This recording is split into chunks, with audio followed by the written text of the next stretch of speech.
Before something goes horribly wrong in a man's life, a lot of times we all say the same thing. I got this. I got it. Maybe it's fixing something at the house that you aren't qualified to fix. Or if you're like me, you want to carry all of the grocery bags at one time. You don't want to take two trips. Two trips is for wimps. We're going to take one trip. I got it.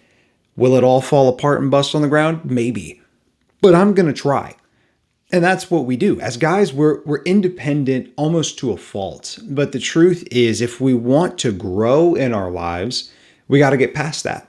We can't stay at that place where when we go to the gym, we're pretending like we can do weights more than we can do. Or maybe when we are in a relationship problem, we're like, no, I'm fine. That's like the other version of I got this is, oh, I'm fine. Yeah, I mean, it's okay. We're all good. We got to move past that if we are going to conquer, because there's power in vulnerability. So today on the show, we want to learn to be honest.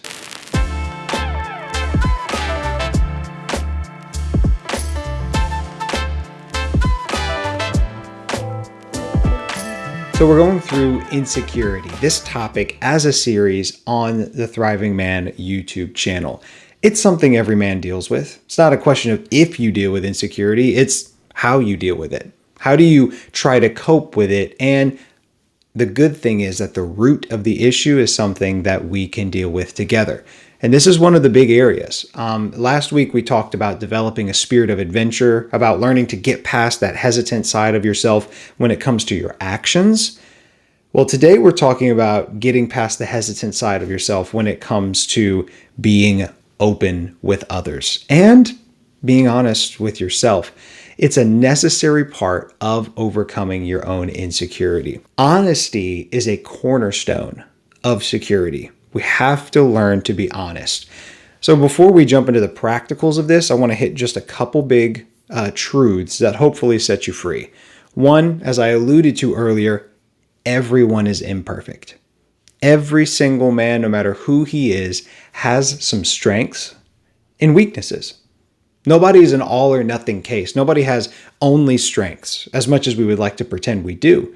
Like I said earlier, the guy that goes to the gym and pretends like he knows every exercise perfectly, can do more weight than anybody, but then when everyone looks away, he takes that weight number and moves it down a little bit lower than when they were looking. The truth is, nobody is strong in every area. Everybody has weaknesses, and that's okay. Two, I don't want us to get stuck in this place where we're striving so hard for perfection that it adds to our own insecurity. Yes, it's good to aim for perfection. That's a good place to orient yourself to what is good and what's not good. However, if you say, I'm not going to be happy with myself until I am perfect, I'm not going to be able to relate to other people until I have no weaknesses, bro, that's going to hold you back.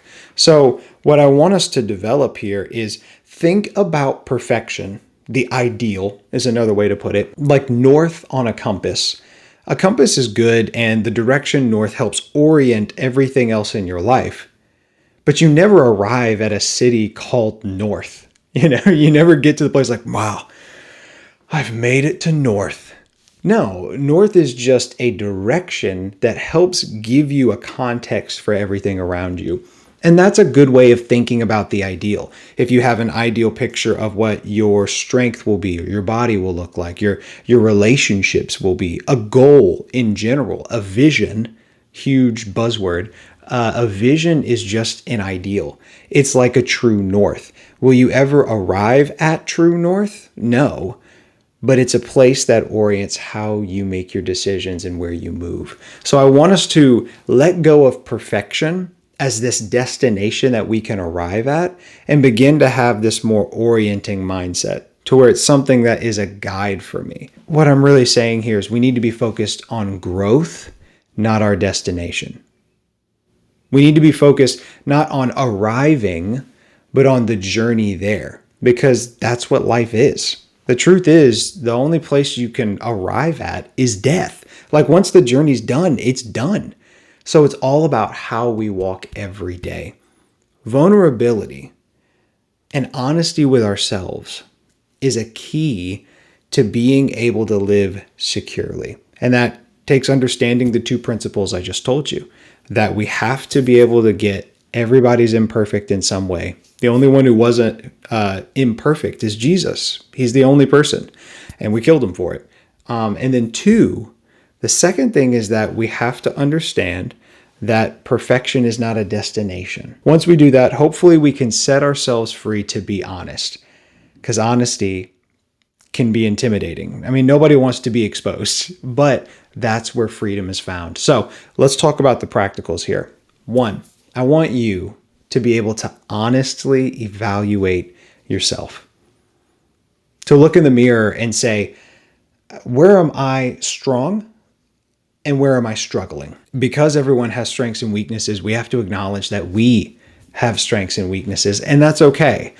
I want you to assess yourself, not with self-condemnation. That's not what I'm talking about. Don't beat yourself up, but let's be real. I'll give you an example from my own life. I'm a creative person.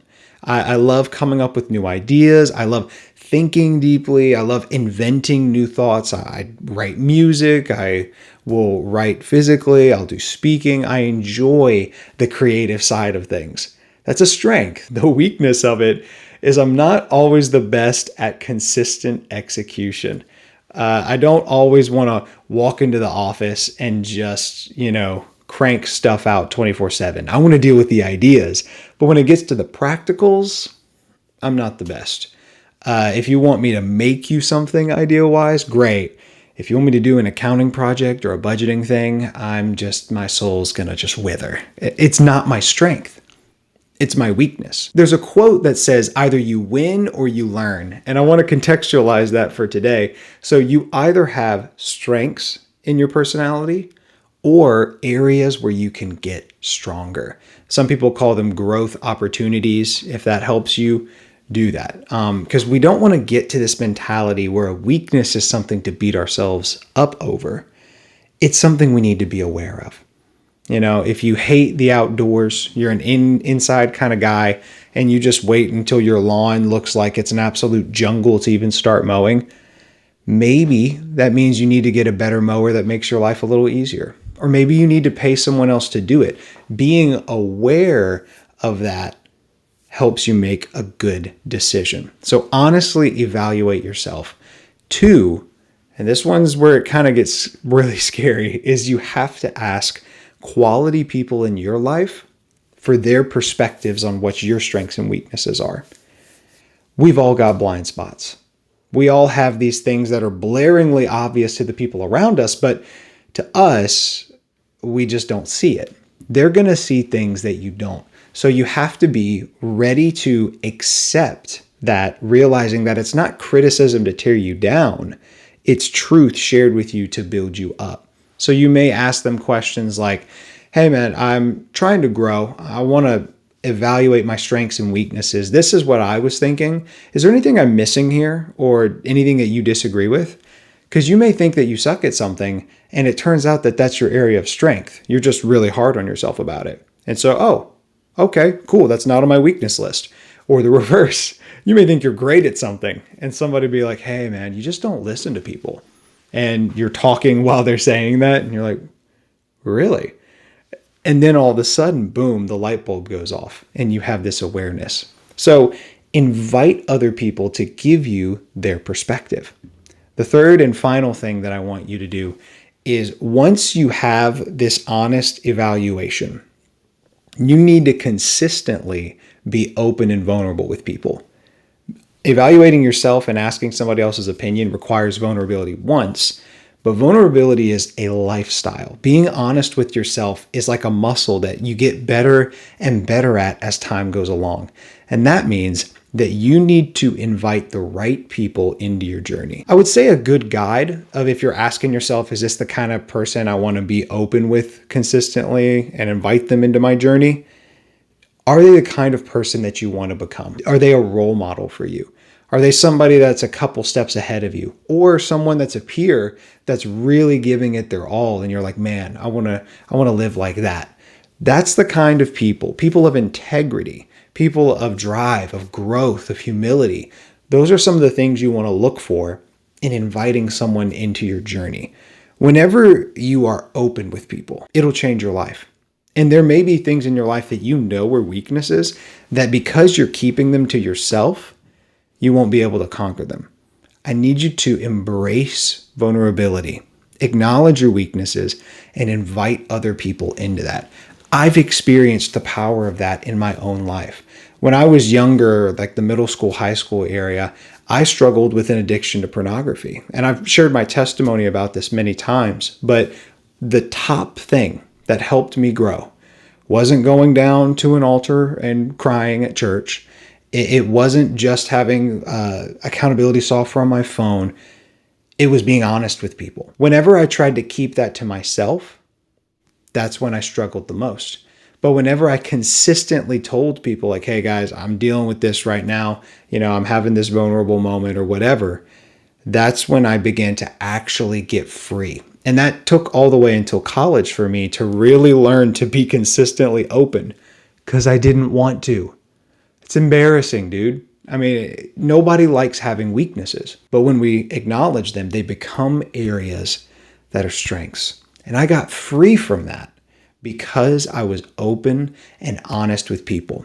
Maybe you don't have an area like that that's that intense. Maybe you do. But either way, if you invite other people into the journey, if you begin to embrace the power of vulnerability, you're going to experience a new level of freedom, not only in your behavior, but in your personal security, the way you view yourself. You'll be able to live with your faults and say, I'm working on this, I'm growing in it. I'm not perfect, but I'm okay. I am okay with myself in the midst of the process. That takes honesty. If you don't do that, you can't have it. So let's focus on those three things. Honestly evaluate yourself. You're building that muscle. Being able to ask someone else their opinion, you're building that perspective. And then finally, being able to invite quality people into the journey to be consistently honest with. If you do that, you are going to be heading in the right direction for a life filled with security. Okay, so let's do that. And we'll see you in the next episode of the Thriving Man podcast. Dude, please subscribe if you have not yet. If you haven't watched the rest of the series, go back and watch it because each episode builds on themselves. And I'll see you in the next video.